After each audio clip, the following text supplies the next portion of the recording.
오늘은 한국교회와 함께하는 70일 구국기도회 그 63번째 날입니다. 무엇보다 2022년 여러분 삶의 영역 가운데 회복의 은혜가 있기를 주의 이름으로 축복합니다. 에스겔 37장을 보면 소위 마른 뼈 환상이라고 불리우는 내용이 나옵니다. 3절을 보면 하나님께서는 에스겔을 마른 뼈들이 가득한 골짜기로 인도하셔서 그 참상을 보게 하신 후에 그를 향해 이렇게 묻습니다. 인자야, 이 뼈들이 능히 살 수 있겠느냐? 만약에 이 질문을 우리가 받았다면 무엇이라 답변하겠습니까? 아무런 생명력이 없고 말라 비틀어진 뼈 조각들만 널브러져 있는 참혹한 그 현장을 보았는데 과연 우리가 무엇이라 답할 수 있겠습니까? 동일하게 지금도 우리 하나님께서는 우리 인생을 향해 또 우리의 가정을 향해 한국 교회를 향해 또 이 나라와 민족을 향해 이렇게 질문하십니다. 마른 뼈와 같이 앙상한 너가 또 너희 가정이 한국 교회가 이 민족이 능히 살 수 있겠느냐? 물어보실 때 여러분은 무엇이라 답변하시겠습니까? 에스겔은 하나님의 질문에 참으로 모호한 답변을 합니다. 주 여호와여 주께서 아시나이다. 사실 죽은 지 오래되어 모든 살이 부패되어 사라지고 뼈만 남게 된 그것들이 살 수 있겠냐고 묻는 황당하기까지 한 질문에 우리는 아니오라는 답변에 무슨 더 할 말이 있겠습니까? 그런데 에스겔은 아니오라고 답변하지 않고 주께서 아십니다 라고 답변한 것은 전능하신 하나님에 대한 신뢰가 있었다라는 것을 반증합니다.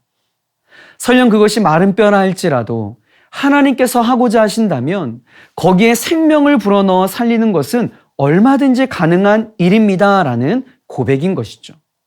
이것이 바로 믿음의 능력입니다. 그리고 성경은 온통 그러한 이야기들로 가득합니다. 아브라함, 모세, 바울 등과 같은 신앙의 선배들과 에스겔의 면모는 분명 한 가지 중요한 공통점을 갖고 있습니다. 그것은 절망적인 상황, 이미 절망의 나락에 떨어져 있어야 할 상황, 완전히 포기해야 할 것 같은 상황에서도 그들은 소망을 잃지 않았다라는 사실입니다.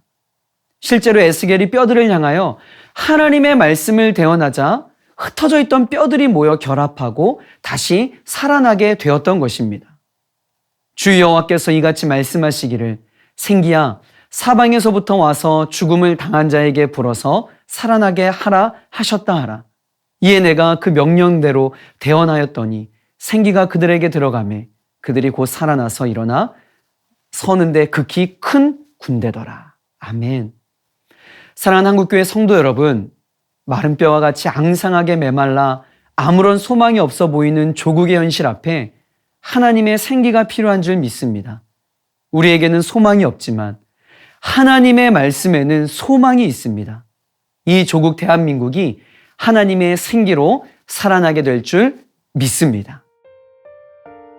생명의 주관자 되시는 하나님 아버지, 마른 뼈와 같이 아무런 소망이 없는 조국 대한민국에 생기의 바람을 불어 주시옵소서. 우리에게는 소망이 없지만 하나님에게는 소망이 있는 줄 믿습니다. 하나님께서 하신다면 이 나라와 민족이 살아나게 될 줄을 믿습니다. 생명의 바람이 불어와 이 민족이 주의 군대로 쓰임받게 하여 주시옵소서. 예수님의 이름으로 기도합니다. 아멘.